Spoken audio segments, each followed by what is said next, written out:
Hello students, welcome to my class.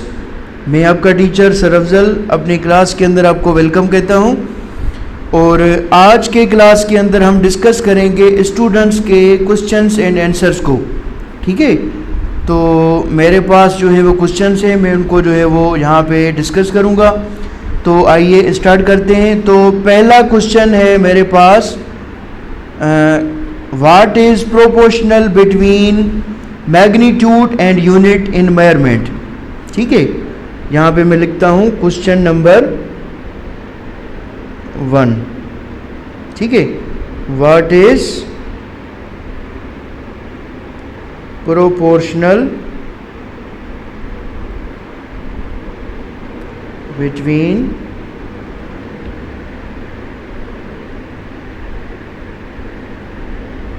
Magnitude and unit.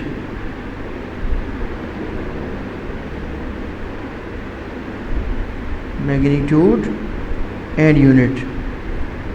ठीक है, तो स्टूडेंट्स का क्वेश्चन है कि सर हमें ये बताएं कि मैग्नीट्यूड एंड यूनिट में कौन सा प्रोपोर्शन है।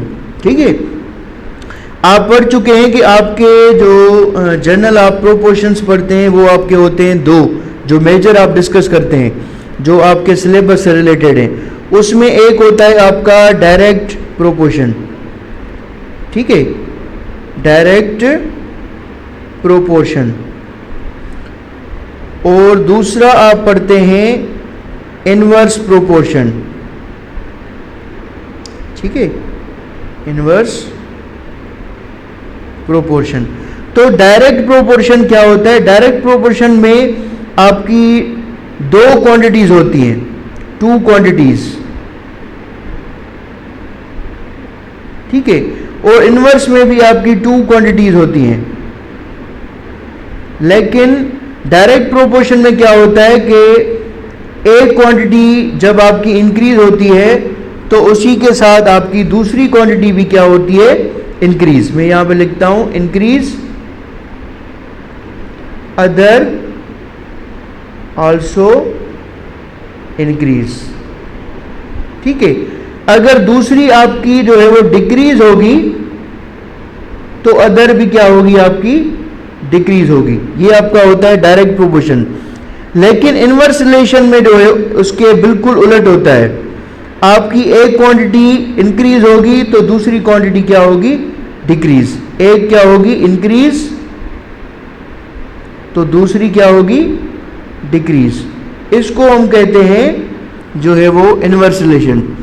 अब क्वेश्चन ये पूछा गया है कि मैग्नीट्यूड एंड यूनिट में कौन सा प्रोपोर्शन है। तो ये आंसर होगा कि इन दोनों के अंदर कोई भी प्रोपोर्शन जो है वो नहीं है। इन दोनों के अंदर आपका कोई भी प्रोपोर्शन नहीं है। एक्चुअली ये फिजिकल क्वांटिटी को रिप्रेजेंट करती हैं। क्या? यूनिट एंड जो मैग्नीट्यूड होता है ये आपके फिजिकल क्वांटिटी को जो है वो क्या देता है? एक सिग्निफिकेंट वैल्यू देता है। ठीक है, जैसे मैंने प्रीवियस लेक्चर्स के अंदर भी जो है वो डिफाइन किया था। जैसे अगर आप जो है वो, मैं एक यहाँ पे क्वांटिटी लिखता हूँ, सपोज कर लीजिए लेंथ से related quantity, length related quantity जैसे मैं ले रहा हूँ आपकी 1 जो है वो मीटर। ठीक है, अब यहाँ पे जो आपका 1 है दैट इज मैग्नीट्यूड।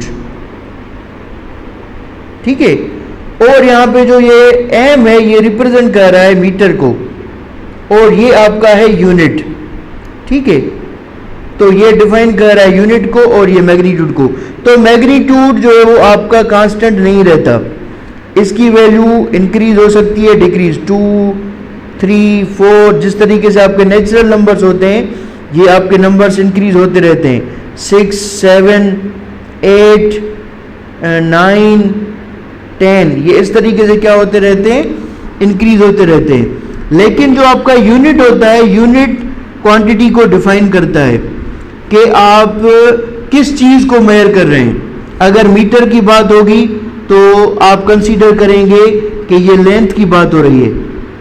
अगर सपोज कर लीजिए एक स्टूडेंट से मैं जो है वो टाइम पूछता हूँ कि टाइम कितना हुआ है, तो वो कभी भी मुझे ऐसे नहीं बताएगा कि 20 मीटर्स, दैट वाज रॉन्ग। ये क्या हो जाएगा, इनकरेक्ट होगा। लेकिन अगर वो मुझे ये बताता है कि 20 सेकेंड्स, तो ये सही होगा, क्योंकि सेकेंड टाइम को रिप्रेजेंट करता है और जो मीटर होता है ये लेंथ को रिप्रेजेंट करता है।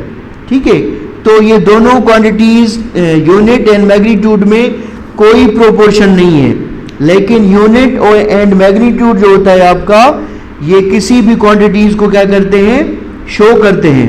यूनिट भी उसको शो करता है और उसका मैग्नीट्यूड भी उसको शो करता है।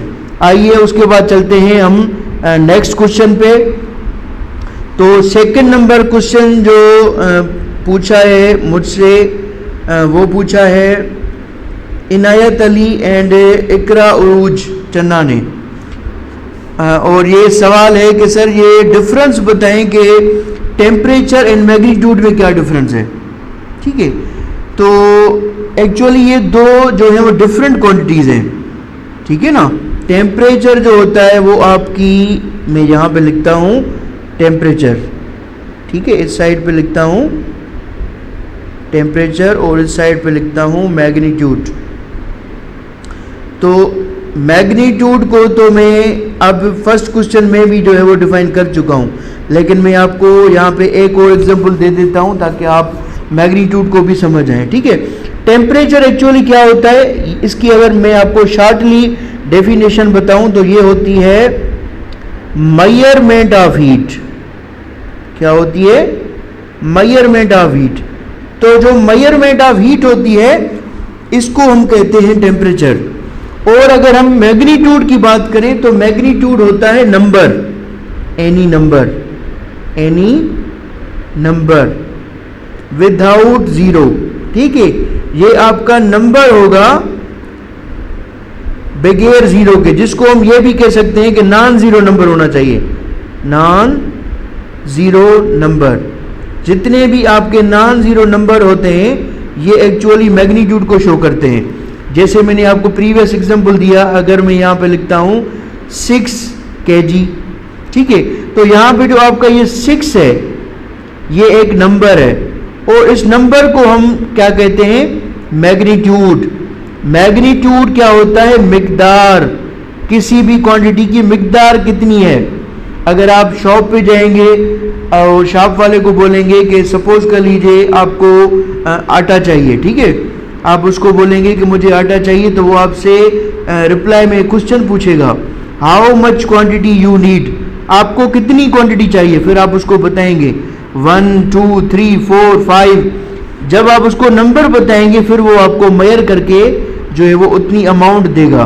तो मैग्नीट्यूड होता है नंबर, किसी भी फिजिकल क्वांटिटी का ये फर्स्ट पार्ट होता है। और ये जो केजी होता है ये मैंने फर्स्ट क्वेश्चन के अंदर भी डिस्क्राइब किया था, ये होता है यूनिट।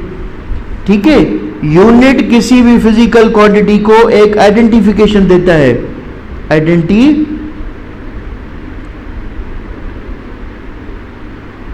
आइडेंटिफिकेशन। ठीक है, यूनिट की वजह से ही फिजिकल क्वांटिटी जो है वो हमारी जानी जाती है। अगर हम टेम्परेचर की बात करें तो टेम्परेचर के आपने 9th के अंदर भी पढ़े होंगे, 3 स्केल्स हैं।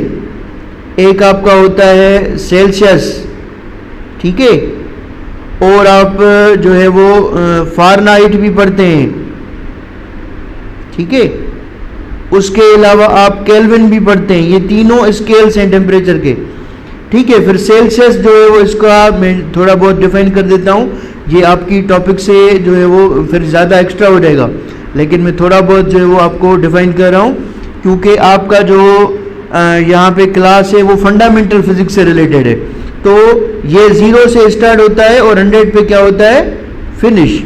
और इसी तरीके से फ़ारेनहाइट 32 फ़ारेनहाइट से स्टार्ट होता है और 212 फ़ारेनहाइट पे क्या होता है, कंप्लीट होता है। और केल्विन आपका 273 केल्विन से स्टार्ट होता है और 373 केल्विन पे क्या होता है, कंप्लीट होता है। तो ये क्या था, डिफरेंस था टेम्परेचर एंड मैग्नीट्यूड के दरमियान, ठीक है।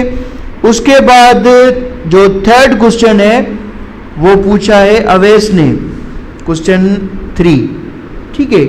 और उसका क्वेश्चन है कि सर आपने जो है वो प्रीवियस लेक्चर में बताया था या एक वर्ड यूज किया था फ्लक्चुएशन, इसकी मीनिंग क्या होगी, आप इसको थोड़ा बहुत डिफाइन करें।